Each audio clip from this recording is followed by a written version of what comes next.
לפורקון ויאללה גבורויס ועל התשורויס ועל המלחומויס שעושיסו לאבויסנו והיום ימועד בזמן הזה על הניסים ועל הפורקון ועל הגבורויס ועל התשורויס ועל המלחומויס שעושיסו לאבויסנו והיום ימועד בזמן הזה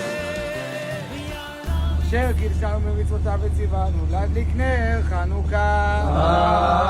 אמן. ברוך אתה אדוני אלוהינו מלך העולם שעשה ניסים לאבותינו בימים ההם בזמן הזה. Hello everyone, and still happy Chanukah. As Chanukah draws to a close today, I'd like to end with one small thought that I have to admit, especially this year, has given me no rest.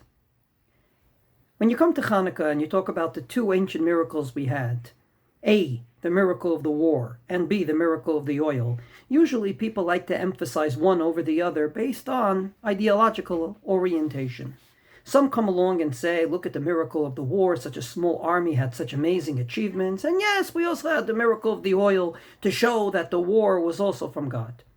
And there's others that say, no, look at the miracle of the oil. The most important thing was we got back to the Beis Hamikdash. We started the sacrificial work again. And the war was there too, but, not so important. It was sort of a hechsher mitzvah, sort of building a sukkah before living in it. I'd like to come out and say that you don't have to be smarter than our sages. If you look at the Al Hanisim, that every one of us has said throughout Chanukah, not once, not twice, but 26 times at least, then you would see our sages authored Al Hanisim. They didn't come along and say, we're only going to talk about the war, or we're only going to talk about the oil miracle. They talked about both the war and the miracle of the oil. And I believe that every time we come along and we start dividing between the physical and the spiritual, we're going literally and figuratively against what Judaism stands for. There's a halacha on Chanukah that I'm sure many of you have fulfilled. The Shulchan Aruch paskins in Simon, Taf Reish Ayin, Seif Bet, that on Chanukah there is no mitzvah to have meals. The Ramah contemplates that maybe there is, but he comes to the conclusion that there isn't, but he adds something. ונוהגים לומר זמירות ושפחות בסעודות שמרבים בהם. People have meals on Hanukkah, and therefore at those many meals, the custom is to have praises and to have songs and to ultimately make it into a spiritual experience of divrei Torah, of singing, and of course of eating. Ve'az, and then says the Ramah, have Sa'udat. So comes along the Ramah and says, you can take a meal that you're going to eat anyway, your chicken, your potatoes, or whatever it is, and turn it into a Sa'udat mitzvah. Lest you think that this is just a change in terms. So it's called a Sa'udat mitzvah or not a Sa'udat mitzvah. It has ramifications in Jewish law. Rabbi Dani Schreiber from Shiftei Yisrael Synagogue in Ra'anana gave one beautiful nafkamina, and that is, can you have the meal in a shul? According to a tshuva of Rav Ovadia, quoting many, many poskim, ultimately, if it's a seudat mitzvah, you can have it in a shul. Another possible nafkamina, though this is two opinions in the Ramah, is if a mourner can join such a meal.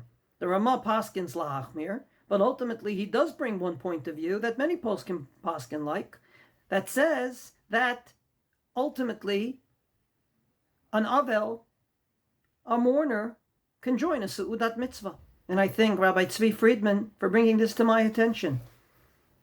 So you can take a physical meal and you can ultimately turn it into a seudat mitzvah. We have to stop making divisions between the religious and the non-religious. Namely, I'm eating, it's physical, I'm davening, it's religious. I'm doing a mitzvah, so it's spiritual, but when I'm driving, it's not. We are Jews. Everything we do can be turned into a spiritual act. Just like the meal on Hanukkah can be turned into a spiritual meal, so too everything we do can turn into something spiritual, and it's up to us. So if Al Hanisim didn't divide and say this is more important than that, but talked about both, let's stop dividing. Let's turn every physical into a spiritual. We'll talk both about the miracle of the war and the miracle of the oil, and most importantly, how both are part and parcel of serving God in this world, being physically intact and being spiritually intact at the same time. Wishing everyone a continued happy Chanukah, and most importantly, I hope that we take this lesson way after Chanukah and ultimately be able to stop dividing between the spiritual and the non-spiritual, turning every act we do into part and parcel of our spirituality.